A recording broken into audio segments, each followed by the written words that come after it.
Olá pessoal, sejam muito bem-vindos a mais um vídeo do canal. Hoje nós vamos finalizar o mês de abril que trouxe leituras incríveis. Gente, juro, a cada mês que passa, eu tô achando mais difícil decidir qual que é a melhor leitura do ano. Na verdade, esse mês tem um forte candidato a, assim, o número 1, né, nesse topo. Então vamos começar. Eu fiz um vlog de leitura esse mês, vou deixar aqui no cards para você conferir, se caso você ainda não tenha visto. E eu li o Clube do Crime das Quintas-Feiras, do Richard Osman. Esse aqui foi um presente de uma seguidora aqui do canal, que é a Glenda, que ela é daqui de Manaus. Beijo pra você, Glenda, muito obrigada pelo livro. E, infelizmente, eu não gostei desse livro, eu achei muito arrastado, eu não consegui me envolver com a trama, apesar dos personagens serem muito carismáticos. Aqui a gente tem um clube do crime envolvendo idosos aposentados que moram ali uma espécie de asilo na Inglaterra, e às quintas-feiras eles se reúnem para desvendar crimes, até que um crime real acontece e eles têm essa missão de solucionar. Aí eles trabalham ao lado da polícia, tentando investigar, fazem mais do que a polícia, na verdade. Então, assim, a premissa é muito legal, mas eu não gostei da narrativa, a forma como a narrativa foi construída.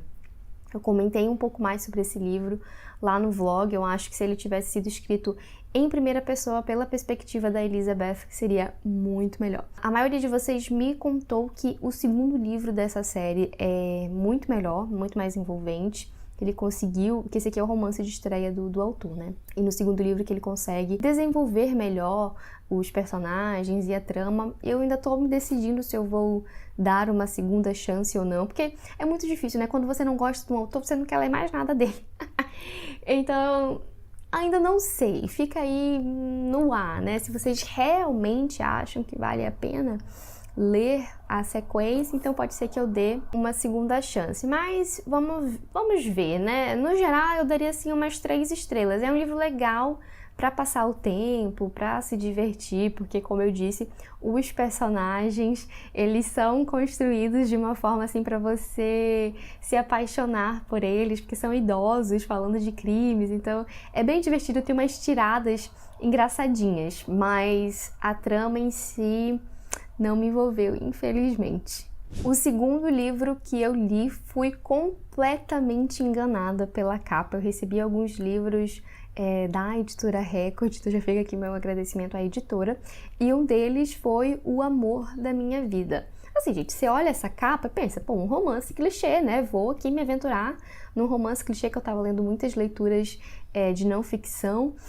E aí eu pensei, poxa, eu vou pegar esse livro aqui, ó, uma capa rosinha, toda fofinha, vou me deleitar com essa leitura. E, gente, isso daqui não tem nada, mas assim, nada de romance fofinho.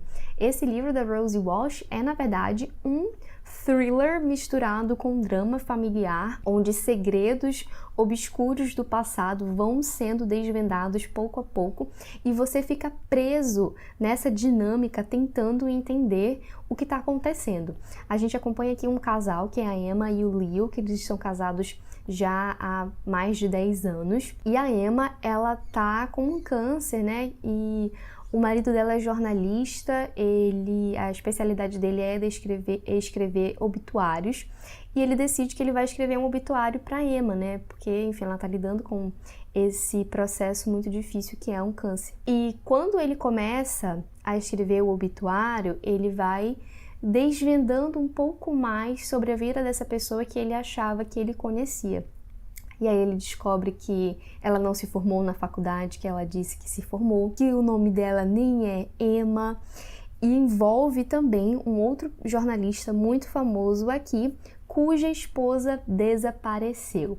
Então você fica o tempo todo se perguntando se a Emma está envolvida nesse desaparecimento, de que forma ela tá incluída nessa dinâmica desse jornalista com a esposa dele. Gente, é assim, uma reviravolta atrás da outra. Eu gostei muito, muito mesmo desse livro. Fiquei até mais instigada a ler mais livros da Rosie Walsh, porque eu fiquei assim completamente fascinada. Eu ia dormir pensando no livro, porque eu queria saber o mistério por detrás da vida da Emma, e a gente só vai descobrir até lá no final. Realmente, assim, se você tá procurando um mistério, um suspense, um drama familiar, ó, pode ir nesse daqui, porque assim, não se deixe levar por essa capa fofinha, que de fofo não tem nada. É um livro muito legal, muito eletrizante, que você não consegue parar de ler até descobrir o que aconteceu.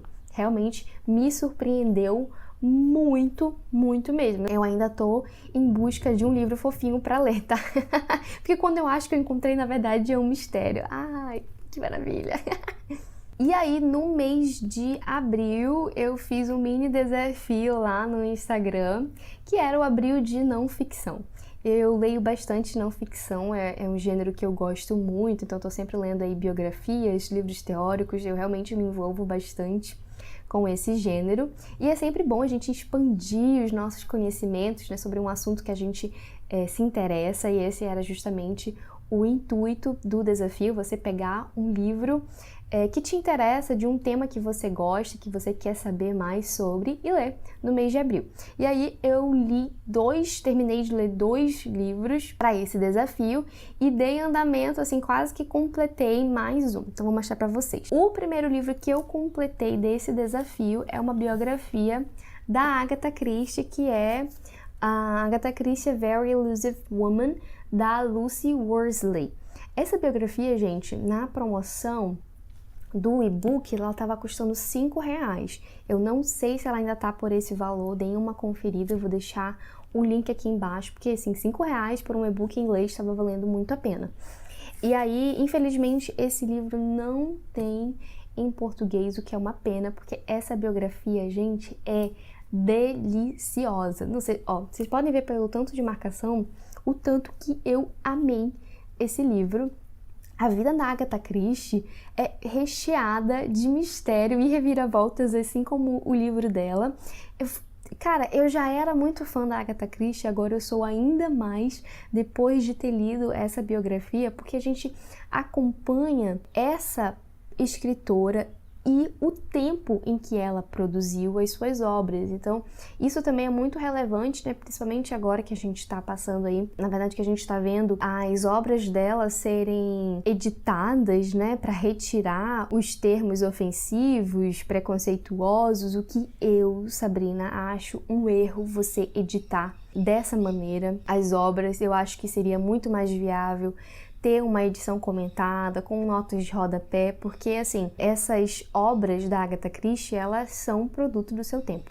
Então não tem como a gente apagar a história. Eu acho que quando você edita dessa forma uma obra, você está, de certa maneira, relativizando a história. Então a gente precisa sim colocar a maneira como esses autores viam as minorias naquele período, né? A Agatha Christie começa a publicar seus livros na década de 20, até acho que lá para a década de 70.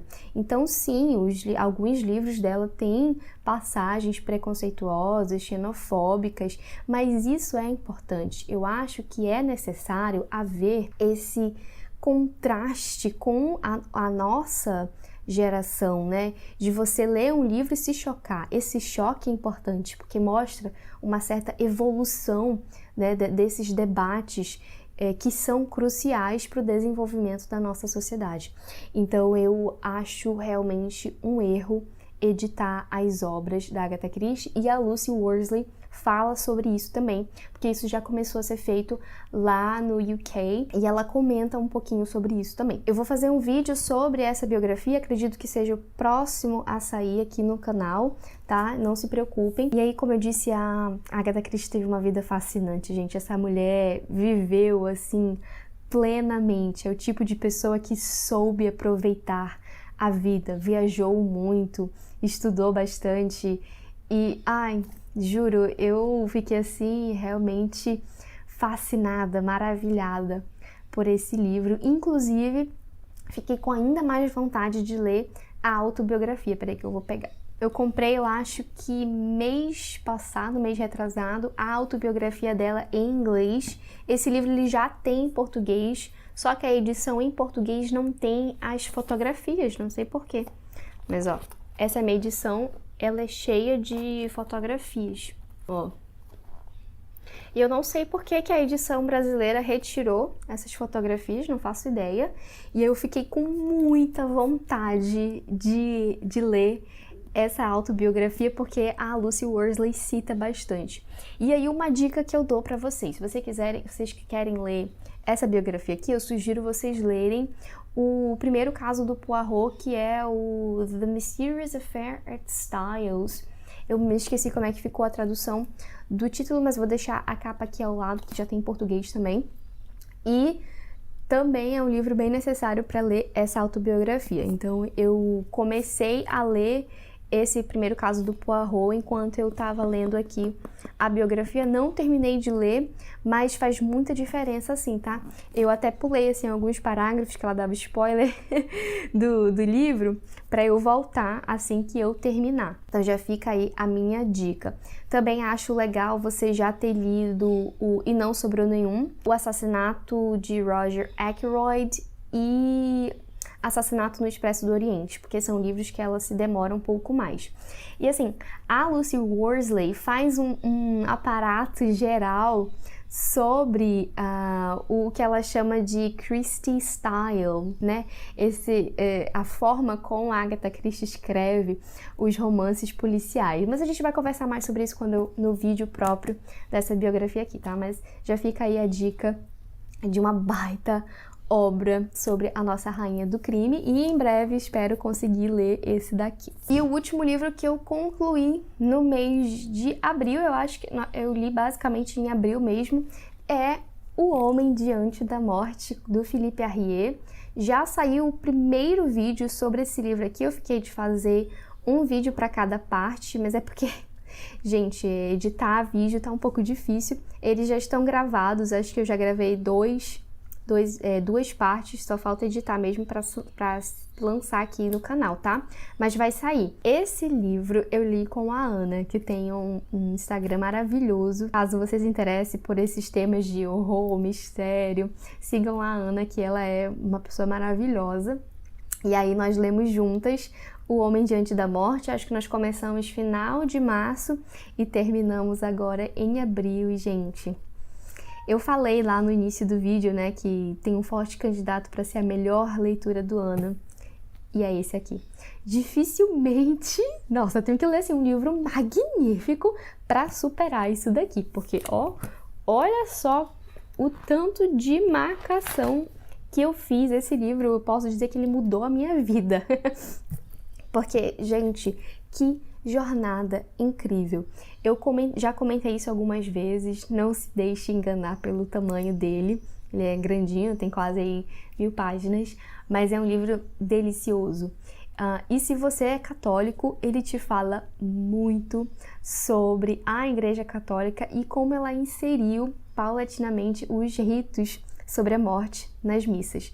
Gente, é um livro fantástico, é uma perspectiva histórica, filosófica sobre a morte. Você aprende desde lá da Alta Idade Média até aqui o século XX sobre o que a gente entende por morte, como esse nosso entendimento ele foi construído lá na Idade Média, como ele foi mudando e se reformulando no decorrer dos séculos. É um livro assim fantástico, juro. Nossa, me faltam palavras para descrever a magnitude desse livro. Ele fez um trabalho aqui minucioso e ele envolve artes, principalmente obras literárias. Tem um capítulo que ele vai falar bastante sobre as irmãs Brontë, a família Brontë como um todo, que lidou com a morte desde o início da formação dessa família, que foi ali pautada na morte. Ele fala bastante sobre O Morro dos Ventos Uivantes, sobre Jane Eyre. Gente, é um livro fantástico, fantástico mesmo. A gente vai conversar mais sobre ele nos vídeos que eu for fazer, né, sobre as partes. Ele é dividido em 5 partes, teremos 5 vídeos, tá? Inclusive o primeiro já está aqui no canal disponível para você ir lá conferir. E aí eu queria mostrar para vocês que um livro que eu terminei de ler agora em maio, mas assim, faltou tipo 50 páginas, a grande maioria desse livro foi lido em abril, que foi Os Diários da Sylvia Plath. Também muito aí em virtude do meu abril de não ficção. Esse aqui eu li com a minha amiga Tari e foi uma jornada, assim, uma montanha russa, sabe? Porque esse livro ele tem altos e baixos e, ai, eu amei demais essa leitura, mas eu vou falar mais sobre ele lá no vídeo que vai sair de resenha e também nas leituras de maio, porque eu concluí em maio, né? Então só vou mostrar em maio. Mas é que eu queria mostrar pra vocês porque ele acho que ele tem umas 600 páginas, 650 por aí, e eu devo ter lido 600 em abril, faltou pouquíssimo para eu finalizar nesse mês de abril. Então, Sylvia Plath também foi lida agora em abril. Então é isso, gente, essas foram as minhas leituras concluídas no mês de abril. Estou muito feliz com o andamento das minhas leituras até aqui. Me contem o que vocês leram nesse mês, como é que foi o mês para vocês com relação a leituras, se vocês começaram a ler algum livro interessante, se vocês não leram nada, o que acontece, né? Já passei por longas ressacas literárias também. E eu vou ficando por aqui. Vejo vocês no próximo vídeo. Tchau!